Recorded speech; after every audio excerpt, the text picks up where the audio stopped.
Bio का ये question देखिए और उसका सोर्स, एक और क्वेश्चन देखिए और उसका सोर्स, लगे हाथ एक और क्वेश्चन देखते हैं और उसका सोर्स। दोस्तों, सुना है बीपीएससी टीआरई एग्जाम में बायो के सवाल का राज। आज हम एक्सपोज करेंगे बीपीएससी टीआरई 1, टीआरई 2 और टीआरई 3 में बायो के सभी सवाल किस हिडन सोर्स से पूछे गए थे, और ये सेम पैटर्न टीआरई 4 में भी जरूर फॉलो होगा। टॉपर्स की स्ट्रेटजी क्या है और कैसे प्रिडिक्ट करें टीआरई 4 में बायो में आने वाले सभी सवाल। तो चलिए ब्रेक डाउन करते हैं प्रीवियस ईयर पेपर्स को, ट्रेंडिंग टॉपिक्स को देखते हैं और किस तरह टीआरई 4 में बायो को अपना स्ट्रॉन्गेस्ट वेपन बना सकते हैं। तो वीडियो में एंड तक बने रहिए, क्योंकि ये क्वेश्चन का पैटर्न टीआरई 4 में आपको निश्चित सफलता दिलाएगी। नमस्कार दोस्तों, आज हम देखेंगे बीपीएससी टीआरई एग्जाम में आए हुए बायो के सभी क्वेश्चन, और ये सभी क्वेश्चन किन बुक्स और सोर्स से आए हुए हैं। इन सभी सोर्सेज को हम लोग प्रूफ के साथ देखेंगे। तो चलिए वीडियो को शुरू करते हैं। फ्रेंड्स, अभी मैं जो आप लोगों को बायो के क्वेश्चन दिखाऊंगा, ये सभी क्वेश्चन केवल टीआरई एग्जाम में जीएस के पेपर में आए हुए हैं। चाहे प्राइमरी, जूनियर, टीजीटी, पीजीटी में केवल जीएस के पेपर में आए हुए हैं। तो फटाफट हम लोग अपना पहला क्वेश्चन देखते हैं। आप लोग स्क्रीन पर देख पा रहे होंगे, पौधों एवं पशु कोशिकाओं में अंतर निम्न में किस संरचना से स्पष्ट होता है। तो फ्रेंड्स, ये आया हुआ है क्लास 8th की एनसीईआरटी से। चैप्टर का नाम है कोशिका संरचना एवं प्रकार, और इस चैप्टर में पेज नंबर 94 पर यह क्वेश्चन है, और आप लोग प्रूफ भी इसका देख पा रहे होंगे। इसके आगे वाला क्वेश्चन है, गुणसूत्र पर जीन की डैश व्यवस्था होती है। तो फ्रेंड्स, ये भी क्वेश्चन आया हुआ है क्लास 9th की एनसीईआरटी से, पेज नंबर 69। चैप्टर का नाम है जीवन की मौलिक इकाई, और इसका भी सोर्स आप लोग स्क्रीन पर देख पा रहे होंगे। इसके आगे वाला हम लोग क्वेश्चन देखते हैं, शरीर की प्रतिरोधक क्षमता से जुड़ी सबसे महत्वपूर्ण कोशिका प्रकार है। फ्रेंड्स, ये भी आया हुआ है क्लास 7th की एनसीईआरटी से, आप लोग स्क्रीन पर देख पा रहे होंगे, और चैप्टर का नाम है जंतुओं और पादपों में परिवहन। अगला क्वेश्चन है, ब्रायोफाइट में बीजाणु मातृ कोशिका होती है। तो फ्रेंड्स, ये भी क्वेश्चन आया हुआ है क्लास 9th में साइंस की एनसीईआरटी से। चैप्टर का नाम है जीवों में विविधता, और पेज नंबर 97 पर इसका सोर्स है, आप लोग स्क्रीन पर भी देख पा रहे होंगे। इसके आगे वाला क्वेश्चन देखते हैं, ऊर्जा उत्पादन के लिए कोशिका प्रायः किसका उपयोग करती है। तो फ्रेंड्स, ये क्वेश्चन आया हुआ है क्लास 10th में। चैप्टर का नाम है जैव प्रक्रम, और इस चैप्टर में पेज नंबर 113 पर इस क्वेश्चन का सोर्स है, और आप स्क्रीन पर भी देख पा रहे होंगे। और फ्रेंड्स, ये क्वेश्चन बहुत ही ज़्यादा इंपॉर्टेंट है टीआरई एग्जाम में, इससे बहुत सारे क्वेश्चंस बने हुए हैं। आप स्क्रीन पर एक ग्राफ देख पा रहे होंगे, इसमें 3 प्रकार से ऊर्जा का उत्पादन होता है। पहला जब ऑक्सीजन उपस्थित रहता है, दूसरा जब ऑक्सीजन अनुपस्थित रहता है, और तीसरा जब ऑक्सीजन सीमित मात्रा में उपलब्ध रहता है। तो फ्रेंड्स, टीआरई एग्जाम के लिए बहुत ही ज़्यादा इंपॉर्टेंट क्वेश्चन है, और केवल इसी एक पैराग्राफ से बहुत ज़्यादा क्वेश्चन बने हुए हैं। फिलहाल इसके आगे हम लोग क्वेश्चन देखते हैं, डीएनए का कौन सा भाग प्रोटीन की सूचना देता है। तो फ्रेंड्स, ये क्वेश्चन आया हुआ है क्लास 9th में पेज नंबर 69 से, और चैप्टर का नाम है जीवन की मौलिक इकाई। और ये चैप्टर बहुत ज़्यादा इंपॉर्टेंट है, क्योंकि इससे बहुत ज़्यादा क्वेश्चंस टीआरई एग्जाम में पूछे गए हैं। इसके आगे वाला क्वेश्चन है, श्वसन प्रक्रिया के लिए निम्न में कौन सा कथन सत्य है। फ्रेंड्स, ये भी क्वेश्चन पूछा गया है क्लास 10th की एनसीईआरटी से। चैप्टर का नाम है जैव प्रक्रम, और पेज नंबर 113 पर आप लोग देख पा रहे होंगे। इसके पहले भी यहाँ से क्वेश्चन बना था, और यहाँ से अभी भी एक क्वेश्चन बना हुआ है। केवल इसी टेबल से बहुत सारे क्वेश्चन बनते हैं, तो ये बहुत ही ज़्यादा इंपॉर्टेंट टॉपिक है। अगला क्वेश्चन आप लोग स्क्रीन पर देख पा रहे होंगे, आनुवांशिकता शब्द मुख्य रूप से किसे संदर्भित करता है। तो ये आया हुआ है क्लास 8th में साइंस की एनसीईआरटी से, पेज नंबर 95। चैप्टर का नाम है कोशिका संरचना एवं प्रकार। आप सोर्स भी स्क्रीन पर देख पा रहे होंगे।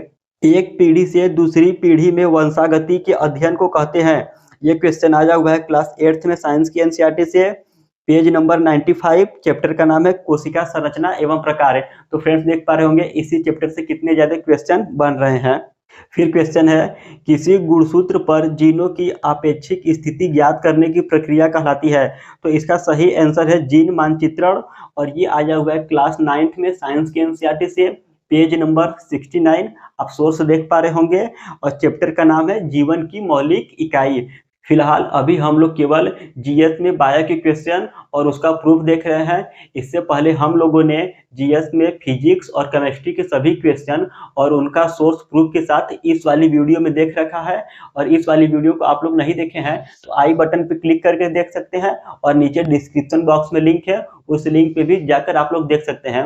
और टीआरई 4 की आप लोग तैयारी कर रहे हो तो इस चैनल को सब्सक्राइब कर सकते हो, क्योंकि मैं एनसीईआरटी एससीईआरटी के नोट्स भी प्रोवाइड करता हूँ। और साथ ही साथ मैंने जिस तरह से टीआरई 3 में सिलेक्शन के लिए मैथ और साइंस पढ़ा था, उसी तरह मैं आप लोग को भी पढ़ाता हूं, और मैं अपना नोट्स भी आप लोग के साथ शेयर करता हूं। तो आप टीआरई 4 के लिए सीरियस हो तो इस चैनल को सब्सक्राइब कर सकते हो, कोई जोर जबरदस्ती नहीं है, आपका मन हो तभी करिएगा। फिलहाल हम लोग अपने क्वेश्चन की तरफ चलते हैं। संघ इकाइनोडर्मेटा के लिए क्या सत्य है?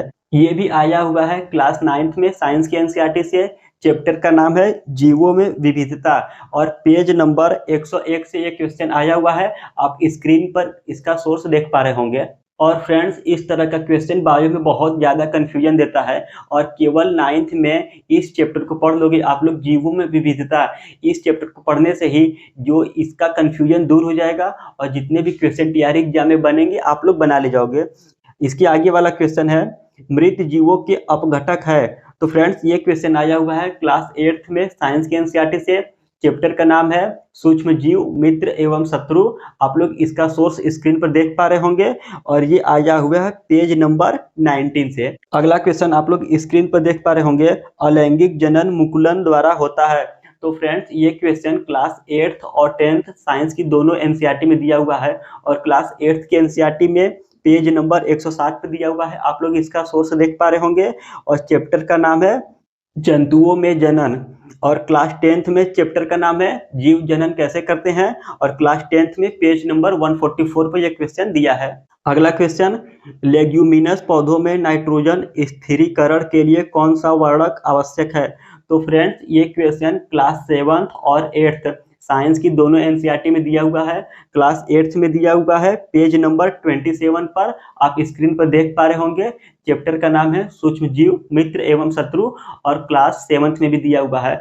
और फ्रेंड्स, मैं आप लोग को बताना चाह रहा कि ये सभी क्वेश्चन मैंने केवल जो जीएस के पेपर में आए हुए हैं उन्हीं का लिया हुआ है। और आपसे मैं बार बार कहता हूँ कि जीएस में साइंस के लिए आप लोग केवल एनसीईआरटी और प्रीवियस ईयर का पढ़ लीजिए।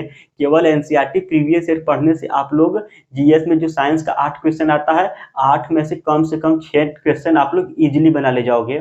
अगला क्वेश्चन है, वृक्ष की जड़ों को मृदा से पानी कैसे मिलता है? तो ये क्वेश्चन आया हुआ है क्लास 7th की एनसीईआरटी से। चैप्टर का नाम है जंतुओं और पादपों में परिवहन।